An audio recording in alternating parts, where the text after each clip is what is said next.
For more news and trending updates, subscribe to Connect Gujarat, press the bell icon to never miss an exclusive from us.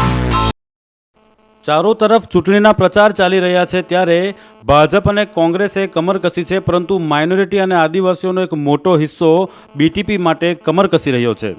વર્ષોથી ભરૂચ લોકસભા ભાજપના શાસનમાં રહી છે અને અગાઉ અહીંયા કોંગ્રેસનું શાસન રહ્યું છે, પરંતુ માઇનોરિટી અને આદિવાસીઓનો મૂળ આ વખતે કંઈક અલગ જ જોવા મળી રહ્યો છે.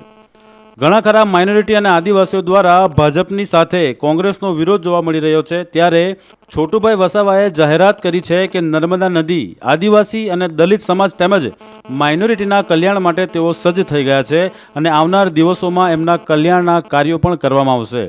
અને સાથે સાથે માઇનોરિટીમાં પણ છોટુભાઈની લોકપ્રિયતા આ વખતની ચૂંટણીમાં મોટો ભાગ ભજવી શકે એમ છે અને એવા સમીકરણો પણ ઉપસ્થિત થયા છે ત્યારે આ લોકપ્રિયતા ભરૂચ લોકસભાની ચૂંટણીમાં મોટો અપસેટ સર્જે એવા એધાણ સર્જાયા છે.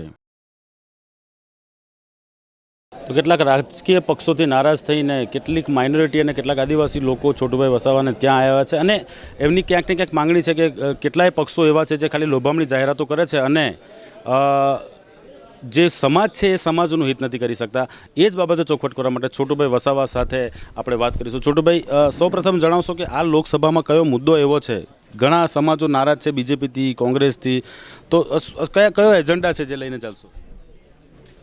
આ જે ચૂંટણી આવી છે તેની અંદર ભાજપની જે સરકાર છે દેશમાં એટલી બધી સમસ્યા ઊભી કરી દીધી છે લોકોની કે એને ગણતા પાર નહીં આવે. એટલે અહીંયા આગળ જે મુદ્દા છે ભરૂચ જિલ્લામાં એ તો આદિવાસીઓની સલામતી નથી, લઘુમતીની સલામતી નથી, જ્યાં નદી નાળા સલામત નથી. આ નર્મદા જેવી નદી આજે બે કાંઠે વહેવી જોઈએ એમાં ટીપું પાણી નથી અને જે ધંધા પાણી છે, જે માછીમારો છે, બીજા લોકો જે એના પર આધારિત છે, એ લોકો આજે બધા પાણી વગર તરસે છે.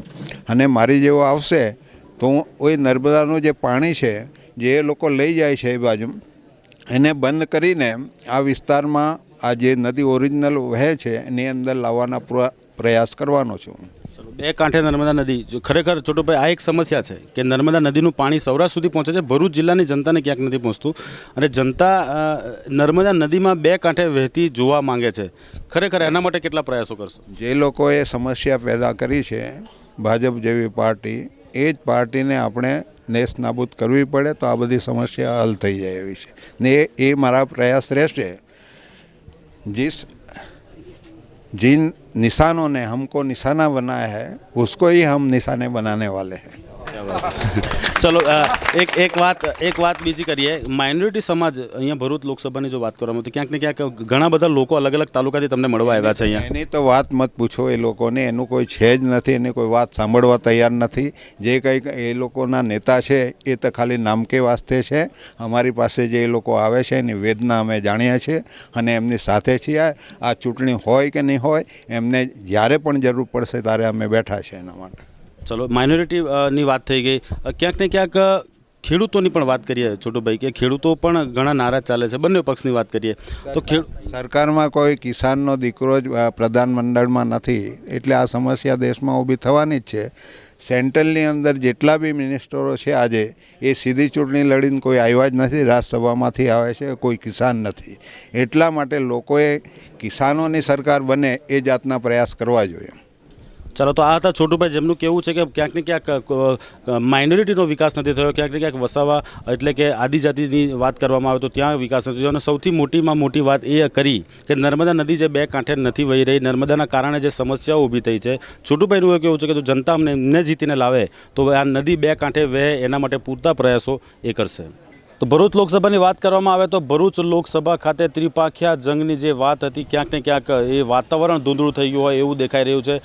કોંગ્રેસની જે મોટામાં મોટી વોટ બેંક કહેવાતી માઇનોરિટીની જો વાત કરવામાં આવે તો ખાસ કરીને વધુ પડતા મતો કોંગ્રેસને જતા હોય છે, પરંતુ ભરૂચ લોકસભાની જો વાત કરવામાં આવે તો કેટલીક માઇનોરિટી અલગ અલગ તાલુકાથી આવીને અમારી સાથે જોડાઈ છે. જંબુસર, જેમાં વાગરા અને ભરૂચના કેટલાક લોકો અમારી સાથે જોડાયા છે. શું સમસ્યા છે માઇનોરિટી અને શું કહેવા માંગે છે એ જાણવાનો અમારો પ્રયત્ન રહેશે. સૌપ્રથમ વાત કરીશું તમારી સાથે. તમારું નામ શું છે?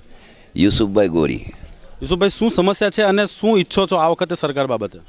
સરકાર બાબતમાં એવું છે કે ભાઈ અમે કોંગ્રેસમાં કંઈ વર્ષોથી હતા, પણ કોંગ્રેસમાં હાલમાં બી જંબુસર વિધાનસભામાં કોંગ્રેસની સત્તા છે, છતાં પણ કોઈ વિકાસ નથી, કોઈ નથી.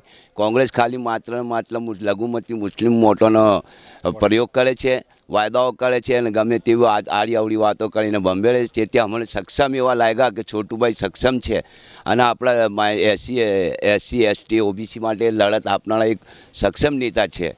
એટલે અમે આપણી ભાજપના ચોકીદારના ધાકના મારેલા અમે છોટુભાઈને શરણા આવીને ઉભેલા છે અને અમે છોટુભાઈને અમારા લગન અમારા બિલકુલ તટસ્થ અને તાકાત લગાડીને અમે એમનું પ્રચાર કરીશું અને છોટુભાઈ વસાવાને અમે જંગી બહુમતીથી જિલ્લાના લોકો જીતાડે એવી અમારી અપેક્ષા છે. ચલો ત્રીજા વિકલ્પની વાત કરવામાં આવી રહી છે. જી આપથી જાણીશું કે ત્રીજો વિકલ્પ કેમ પસંદ કરવાની જરૂર પડી, કેમ ભાજપ નહીં, કેમ કોંગ્રેસ નહીં, કેમ બીટીપી? સાહેબ એવું છે કે આજ તક અમે વર્ષોથી મુસ્લિમ સમાજ કોંગ્રેસ સાથે જોડાયેલા છે, પણ આજ તક મુસ્લિમ સમાજમાં કોઈ જાતનો વિકાસ થયેલો નથી કે કોઈ બધા અનશિક્ષિત છે, બધા અભણ છે ટોટલ. અને છોટુભાઈ વસાવા સાથે જોડાવાનો મતલબ એ છે કે સારા માણસ છે અને બીજેપી અને કોંગ્રેસથી સારું કામ કરી શકે તેવા છે. ચાલો આપથી જાણીશું, આપ ક્યાંના છો? જંબુસર. ઓકે, શું સમસ્યા છે અને આ વખતે તમારો મૂળ શું છે? સમસ્યા એ છે સાહેબ કે પાણીની અને ગટરની વર્ષોથી અમારી સમસ્યા છે જંબુસરમાં, અને આ વખતે મૂળ એવું છે કે અમારા છોટુભાઈ વસાવા સાહેબને વોટ આપીશું અને અપાવીશું, કેમ કે એક સક્ષમ નેતા છે અને એ જ એમના લાયક છે વોટ આપવાના, બીજા કોઈ લાયક નથી. ચાલો વાગરાથી કેટલાક લોકો આવ્યા છે, વાગરાથી જે વાત કરવાનો પ્રયત્ન કરીશું. જી શું નામ આપનું? મુસ્તાકભાઈ મોહમ્મદભાઈ રાણા. મુસ્તકભાઈ, કેમ બીજેપી અને કોંગ્રેસથી નારાજ છો, સૌ પ્રથમ એ જણાવશો, અને આ વખતે તમારો મૂળ શું છે? અમારું ગામ લગભગ ને આઝાદી વખતથી જ કોંગ્રેસને જ મત આપતું આવ્યું છે અને હજુ બી અમારા ગામની પરિસ્થિતિ તમે આવીને જોશો તો તમને ખ્યાલ આવશે કે આ ગામ કેવું છે. શું છે મૂળ શું છે એકચ્યુઅલી, શું કેવો સાંસદ જોઈએ છે, શું કામ કરવાના બાકી છે અને આ વખતે શું કરશો? આ વખતે અમારે સાંસદ છોટુભાઈ વસાવાને એના માટે અમે આવેલા છે કે છોટુભાઈ વસાવાને અમે પસંદ કરીએ છીએ અને એ જો આવશે ભરૂચ જિલ્લામાં તો જ અમારો સમસ્યાનો હલ થશે. બાકી ભાજપ અને કોંગ્રેસ બંને મળીને જ કામ કરે છે એકબીજાને. ચાલો તમારું નામ જણાવો. મારું નામ ઇલિયાસ મંસૂરી છે. ઇલિયાસભાઈ, શું મત છે આ વખતે તમારો, શું મૂળ છે, શું મિજાજ છે, શું થવું જોઈએ? સાંસદ અહીંયાના ગમે છે કે નથી ગમતા, અને નથી ગમતા તો કેમ, અને બીજા જે સારો સાંસદ જોઈએ છે તો કેવો જોઈએ છે? પહેલી એક વાત તો બીજી મનસુખભાઈની એક વાત કરું છું મેં કે આટલા વર્ષો 6 ટાઈમથી મનસુખભાઈ ચૂંટાય છે, તો આજે નર્મદાનો પ્રશ્ન છે મોટો, મેન પાણીનો.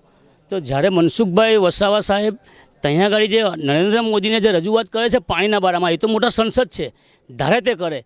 તો આજે મનસુખભાઈ સંસદ થઈને બી આજે પાણીની તકલીફ છે, બિનરોજગારની તકલીફ છે, ઇન્ડસ્ટ્રીયલ એરિયો છે, વાગરામાં છે, પછી ભરૂચમાં છે. તો મુસ્લિમ સમાજ બહુ ઘણો છે. મુસ્લિમ સમાજના લોકો આજે બહાર ફોરેનમાં કમાવા જાય છે, એજ્યુકેશન લોકો છે. જ્યારે અહમદભાઈ પટેલ છે, અહમદભાઈ પટેલે છોટુભાઈ વસાવા સાહેબે એક વોટ આપેલો. કેમ વોટ આપેલો હતો કે મુસ્લિમ ચહેરો જોઈને, કોંગ્રેસ કે અહમદભાઈને જોઈને નથી આપ્યો. એ મુસ્લિમ સમાજ, પૂરો મુસ્લિમ સમાજ ભરૂચ જિલ્લાનો એમનીથી નારાજ છે અહમદભાઈથી. કેમ કે એક આદિવાસી નેતા છે છોટુભાઈ વસાવા સાહેબ, જે બીટીપી પાર્ટીમાંથી છે, અને જે અહમદભાઈને એક વોટ આપ્યો છે, એમનું એહસાન ભૂલી ને અહમદભાઈ એમનું રાજકારણ. આ તો વાત રાજનીતિ એક થઈ ગઈ. વાત વિકાસની જો કરવામાં આવે તો માઇનોરિટી સમાજના કેટલાક લોકો એકત્ર થઈને આજે કેમ્પેન ચલાવી રહ્યા છે કે માઇનોરિટીઝ છોટુભાઈને મત આપશે.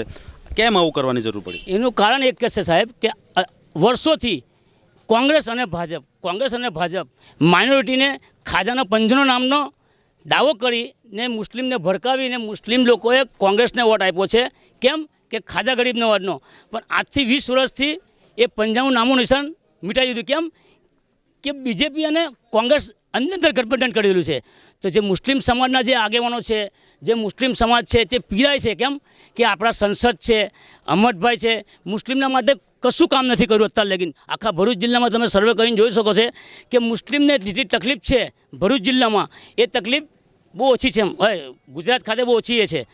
આજે આટલો મોટો ઇન્ડસ્ટ્રી એરિયો છે દેશની અંદર, એમાં કોઈ મુસ્લિમ જાય છે આજે નોકરી માટે તો કહે છે કે ભાઈ મુસ્લિમ છે, મુસ્લિમને અંદર એન્ટ્રી કરતા નથી. તો અહમદભાઈ બી કંઈ નહીં બોલી શકતા કે મનસુખભાઈ બી ને કે અરુણસિંહ રાણા બી ને. આટલું બધું બીજેપીનું ચાલે છે રાજકારણ કે બીજેપીનું બહુમતી છે, દબદબો એવી છે. વાગરા તાલુકા છે, જંબુસર છે અને ભરૂચ છે.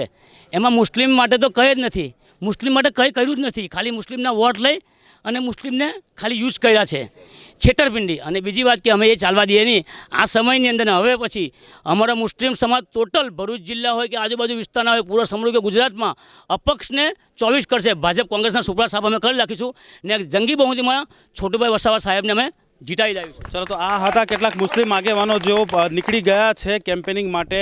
માઇનોરિટીની અંદર ક્યાંક ને ક્યાંક એમની નારાજગી ભાજપ અને કોંગ્રેસથી પણ કહે છે. અને છોટુભાઈ વસાવા એક નવો નામ, જે જૂનું નામ પણ લોકસભાની અંદર ક્યાંક ને ક્યાંક સમીકરણો બદલાઈ જાય એવી શક્યતાઓને બિલકુલ ભરૂચ લોકસભામાં આ વખતે નકારી શકાય એમ નથી. વિડીયો જર્નાલિસ્ટ દીપક ચૌહાણ સાથે વસીમ મલેક, કનેક્ટ ગુજરાત, ભરૂચ.